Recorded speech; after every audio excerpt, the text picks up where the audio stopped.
అంగీరస నామ సంవత్సర జ్యేష్ఠ శుద్ధ పౌర్ణమి బుధవారం నాడు గోదావరి గంగరాజు అనే శ్రీ రొయ్యల నాయుడు. ఈ వయసులో మీకు మళ్ళీ పెళ్ళే? పెళ్లి నాకు కాదు, నా కూతురికి. నీ కూతురికా పెళ్ళ? నా కోడలికి పెళ్ళ? ఏంటిది? నేను చచ్చానుకున్నావా? విడాకులు ఇచ్చేసావుగా, అందుకని నువ్వు వేరే పెళ్ళాకులు వేస్తావా? అది చాలదంటూ కింద అభినందనలతో అటుకుల చిట్టుబాబు నా పేరేసి బ్రాకెట్ లో మాజీ భర్త అని బిరుదిస్తావా? ఎంత ధైర్యం! అసలు నేను బతికుండగా నా పెళ్ళానికి ఇంకో పెళ్లి చేసే హక్కు నీకెక్కడిది? ఇంకో పారి దాన్ని పెళ్ళామన్నావంటే బళ్ళు ఉచ్చు పొడిచేసి కుళ్ళు కాలంలో మారేస్తాను. విడాకులు ఇచ్చేసావు, అయినా సిగ్గిడిసి నా కూతుర్ని ఇంటికి పంపితే దాన్ని మెదట్టు గెట్టేసావు. ఇంకా దాన్ని పెళ్ళని పిలిచే హక్కు నీకెక్కడిది?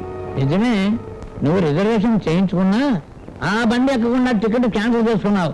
నువ్వు వదిలేసుకున్న భర్తని వేరే వాళ్ళకి ఇచ్చే అధికారం టీటీకి ఉంది. ఏసావులే బొగ్గు. బెర్త్ భార్య ఒకటేనా?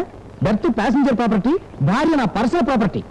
అన్నయ్య గారు, ఇది మన రెండు కుటుంబాల పరువు మర్యాదలకి సంబంధించిన విషయం. కొంచెం కన్సెషన్ కావాలా అక్కయ్య గారు? సరే, వచ్చే నెల 28న మా అమ్మాయి పెళ్లి.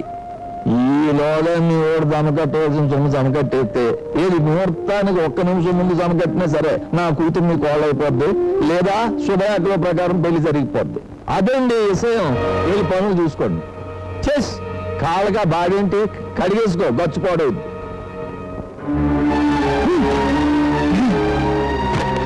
ఏమిటన్నాడు? నీకు పౌరుషం ఉంటే 1,00,000 రూపాయలు ఇచ్చి నా కోడల్ని ఇంటికి తీసుకున్నావు, లేకపోతే నీ పెళ్ళం వేరే వాడిని చేసుకున్నానే మచ్చతో పాటు నీ తల్లి గురి తీసుకుని చచ్చిందనే అపేక్షత కూడా నీకు మిగులుతుంది.